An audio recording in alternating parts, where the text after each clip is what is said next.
തിരുവനന്തപുരം വർക്കലയിൽ ബൈക്കുകൾ കൂട്ടിയിടിച്ച യുവാവ് മരിച്ചു. വർക്കല ചെറുകുന്നം സ്വദേശി മുഹമ്മദ് റാസിയാണ് മരിച്ചത്. അപകടത്തിൽ 3 പേർക്ക് പരിക്കേറ്റു. പരിക്കേറ്റവർ ചികിത്സയിലാണ്.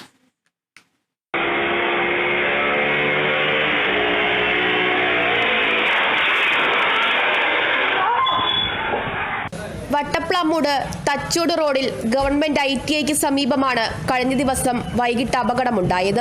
തച്ചോട് നിന്നും വട്ടപ്ലാമൂട് ജംഗ്ഷനിലേക്ക് ബൈക്കിൽ വരികയായിരുന്ന പാളയംകുന്ന് സ്വദേശി 17 വയസ്സുകാരൻ അഭിമന്യു ഓട്ടോറിക്ഷയെ മറികടക്കുന്നതിനിടെ എതിരെ വന്ന റാസിയും സുഹൃത്തുക്കളും സഞ്ചരിച്ചിരുന്ന ബൈക്കിൽ ഇടിക്കുകയായിരുന്നു. വർക്കല ചെറുകുന്നം സ്വദേശിയായ ചരുവിള പൊത്തൻ വീട്ടിൽ 23 വയസ്സുകാരൻ മുഹമ്മദ് റാസി സംഭവ സ്ഥലത്ത് വെച്ച് തന്നെ മരണപ്പെട്ടു. റാസിക്കൊപ്പമുണ്ടായിരുന്ന അമൽ, അഭിജിത്ത് എന്നിവർ മെഡിക്കൽ കോളേജ് ആശുപത്രിയിലും അഭിമന്യുവിനെ പാരിപ്പള്ളി മെഡിക്കൽ കോളേജ് ആശുപത്രിയിലേക്കും മാറ്റി.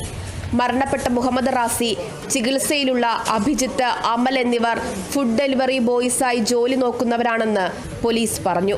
അയിരൂർ പോലീസ് തുടർ നടപടികൾ സ്വീകരിച്ചു. Kerala vision news, Thiruvananthapuram.